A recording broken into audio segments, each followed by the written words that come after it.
How are you? Today we'll study about the article.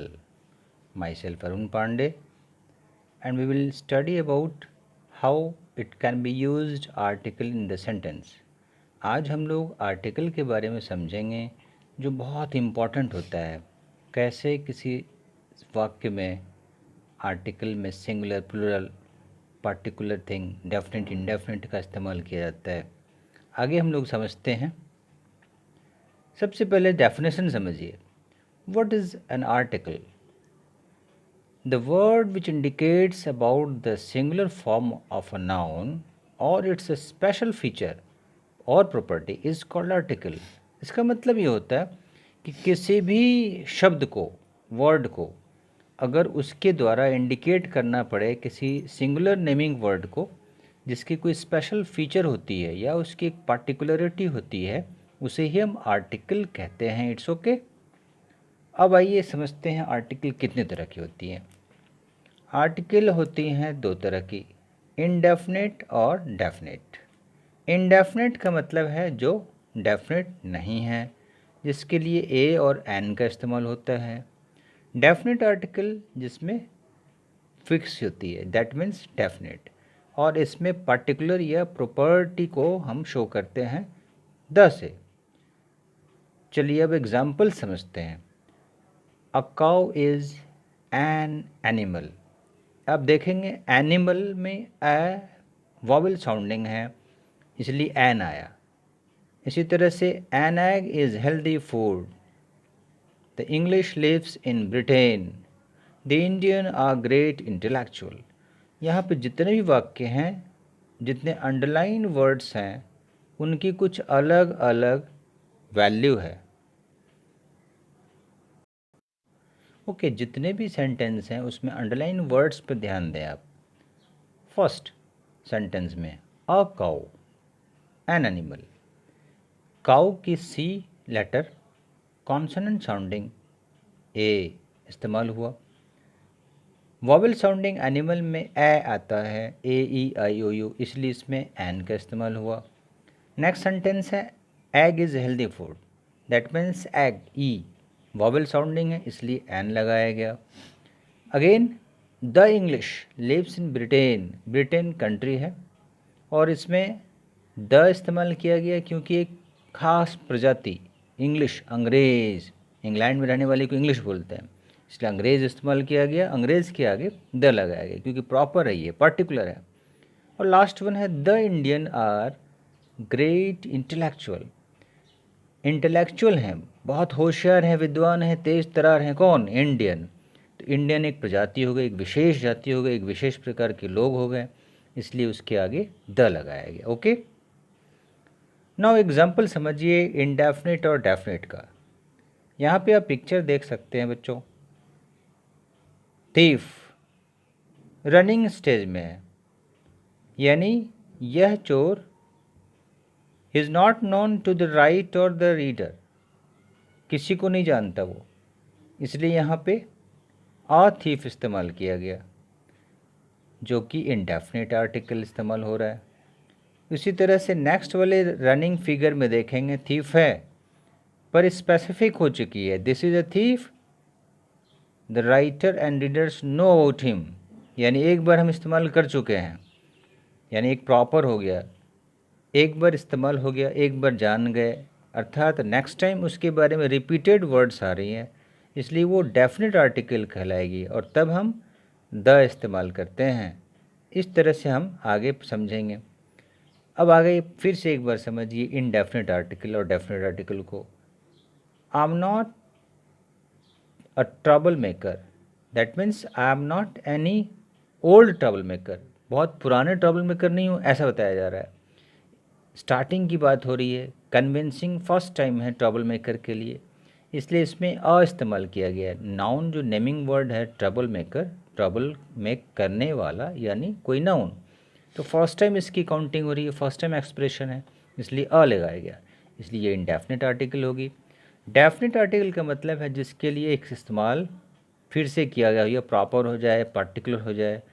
I am the trouble maker, I am the trouble maker, I am the one you have all heard of, यानी पहले जो सुन लिया, पहले वाले sentence में देख सकते हैं आप, लिखा हुआ है और ट्रबल मेकर। एक बार हमने समझ लिया कि भाई फलाने व्यक्ति ट्रबल मेकर है, अब उसे फिर से उसकी बातचीत हो रही है। रिपीटेड सेंटेंस में क्या होगा, द ट्रबल मेकर और ट्रबल मेकर की जगह। इस तरह से डेफिनेट आर्टिकल और इनडेफिनेट आर्टिकल को हम समझ चुके हैं। अब आगे समझते हैं किस तरह से कैसे कैसे टाइप्स का इस्तेमाल किया जाता है। इनडेफिनेट का फर्स्ट पार्ट है a. It is used to show singular noun that starts with vowel और कॉन्सोनेंट। जब कोई नेमिंग वर्ड या नाउन जिसकी फर्स्ट लेटर कॉन्सोनेंट हो या वावेल हो, फिर भी उसकी साउंडिंग कॉन्सोनेंट होती है, तो उसके आगे उस सिंगुलर नाउन को शो करने के लिए ए का इस्तेमाल किया जाता है। आप देख सकते हैं जैसे he is a BA, I have a useful book, I purchased a big car. Underline words को ध्यान से देखते जाइए, हर एक अंडरलाइन वर्ड्स के ठीक बाद नाउन का इस्तेमाल किया गया, नेमिंग वर्ड। जैसे वह एक BA है, BA, B consonant sound and the letter is consonant, so A is used here. Similarly, use full book, use या यू को प्रोनाउंसिएशन करते हैं यूज़फुल, अर्थात यहाँ पे कॉन्सोनेंट का इस्तेमाल हुआ है। यू बेशक वॉवेल है बट साउंड इसकी क्या है, कॉन्सोनेंट साउंडिंग, इसलिए इसमें अ इस्तेमाल किया गया है। और लास्ट वन सेंटेंस में देख सकते हैं नाउन है बिग कार, उसके आगे हम ए लगाते हैं, यहाँ पर भी कॉन्सोनेंट है, साउंडिंग कॉन्सोनेंट है। तो ये तो था ए का एग्जाम्पल। नाउ अब नेक्स्ट देखते हैं एन। एन के लिए भी वैसे ही है, उसकी डेफिनेशन समझा जाए। जब भी कोई नेमिंग वर्ड या नाउन स्टार्ट हो, उसका फर्स्ट लेटर वावल साउंडिंग हो, तब हम उसमें एन लगाते हैं। कई बार ऐसा होता है कि बेशक कॉन्सोनेंट हो, वॉवेल साउंडिंग आती है, तो भी हम उसमें एन लगाते हैं। जैसे एग्जाम्पल देखते चलेंगे। सबसे पहले तो समझ लीजिए वॉवेल्स क्या हैं, ए, ई, आई, ओ, यू, ये सारे वॉवेल्स के लेटर हैं।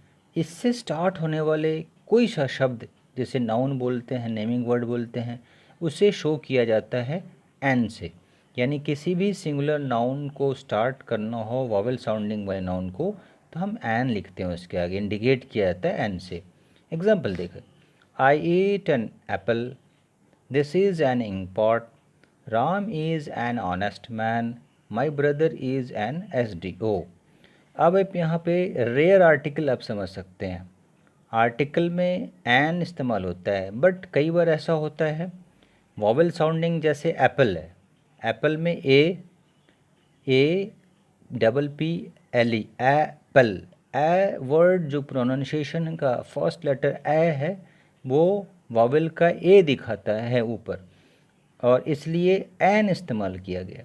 इसी तरह से an ink pot, first letter ink, E, छोटी की मात्रा, दैट मीन्स इंक पॉट में आई इस्तेमाल हो रहा है, ई उसकी प्रोनाउंसिएशन है, इसलिए एन हम इस्तेमाल करेंगे उसको इंडिकेट करने के लिए, नेमिंग वर्ड को। कई बार ऐसा होता है कॉन्सोनेंट हो बेशक स्टार्टिंग लेटर, बट उसकी साउंडिंग वावेल होती है, इसी को हम रेयर आर्टिकल कहते हैं। जैसे एग्जांपल के तौर पे Ram is an honest man, बेशक वर्ड यहाँ क्या है, HONEST, that means H is silent and we have to pronounce honest, not honest. हम इसे हॉनेस्ट नहीं बोलते, ऑनेस्ट बोलते हैं। ऑनेस्ट मीन्स ईमानदार। आप देख सकते हैं एच होते हुए भी नेस्ट आ रहा है, ए की उच्चारण आ रही, ए नेस्ट, इसलिए एन का इस्तेमाल हुआ। लास्ट वन सेंटेंस देख सकते हैं, माई brother is an SDO। SDO naming word है जिसका फर्स्ट लेटर एस कॉन्सोनेंट है, बट उसकी प्रोनाउंसिएशन होती है SESS। एस को कैसे लिख सकते हैं, SESS। ESS means starting with E, that's why N is used as SDO. It's okay. Next one is the, जिसे हम डेफिनेट आर्टिकल बोलते हैं। जब कभी कोई पार्टिकुलरिटी नेमिंग वर्ड हो या पार्टिकुलर मैन या थिंग्स के बारे में बताया जाना हो, कितने हैं, तो इस तरह की इंडिकेशन द से इस्तेमाल होता है। जैसे कि एग्ज़ाम्पल है, the apples in our garden are very sweet. Apples, first example को आप समझिए, बहुत सारे एग्जाम्पल्स हो सकते हैं। फर्स्ट एग्जाम्पल ध्यान से देखा जाए, the apples in our garden are very sweet, यानी आवर गार्डन, मेरे गार्डन, हमारे गार्डन में जो एप्पल्स हैं वही वाले स्वीट एप्पल्स हैं। अर्थात पार्टिकुलरिटी आ गई कि हमारे ही गार्डन के एप्पल, इसलिए यहाँ पे एप्पल्स के आगे एन न लगा कर द लगाया गया। सेकंड एग्जाम्पल देखिए, bring me the pen lying on the table. The table, the pen, the table इस्तेमाल किया गया कि एक पर्टिकुलर टेबल है जिस पर एक पेन रखा हुआ है। ध्यान से समझेंगे, कहा जा रहा है कि मेरे लिए वह पेन ले आओ जो उस टेबल पर पड़ा है। अर्थात टेबल एक पर्टिकुलर टेबल बताई जा रही है, वो वाली टेबल पर्टिकुलर है और एक पर्टिकुलर पेन उसके ऊपर रखा हुआ है, कोई इधर उधर का पेन नहीं, एक पर्टिकुलर पेन एक पर्टिकुलर टेबल पे रखी हुई है, इसलिए उसको हम द इस्तेमाल करते हैं। दैट्स वाई ब्रिंग मी के बाद द पेन और लाइंग ऑन टेबल से पहले the. Again one example more, I like the apples of Kashmir. अब देखो, कश्मीर के एप्पल्स हैं, हो सकता है हिमाचल के हो सकता है जम्मू के हो, कई जगह के हो सकते हैं, बट कश्मीर के एप्पल्स को मैं पसंद करता हूँ भाई, इसलिए यहाँ पे द इस्तेमाल हुआ। ऐसे में इसको हम डेफिनेट आर्टिकल बोलते हैं। मुझे समझ में आ रहा है कि जितने भी आर्टिकल हम लोग पढ़े अब इस्तेमाल कर सकते हैं अच्छी तरह से, और इसका इस्तेमाल अगर सेंटेंस सही से किया जाए तो ग्रामर का एक अच्छी तरह से यूज़ करने का तरीका आ सकता है। द के कुछ एग्जाम्पल और बढ़ाएंगे डेफिनेट। एक्सपेंसिव आइडिया में द का इस्तेमाल डायरेक्शन के बारे में किया जाता है। जैसे the sun rises in the east, सूरज का उगना पूरब दिशा में होता है, इसलिए पूरब दिशा जिसे ईस्ट बोलते हैं, पर्टिकुलर थिंग हो गई, ये डायरेक्शन है, दिशा है, इसलिए इसके आगे द लगाया गया। इसी तरह यूनिवर्स वाले जितने भी चीज़ होते हैं उसमें द लगाया जाता है, जैसे कि the sun, the star, the sky. अब नेक्स्ट देखिए, जब भी कोई प्रॉपर नाउन हो किसी पर्टिकुलर थिंग के बारे में, प्लूरल्स के बारे में, तो हम शो करते हैं द से।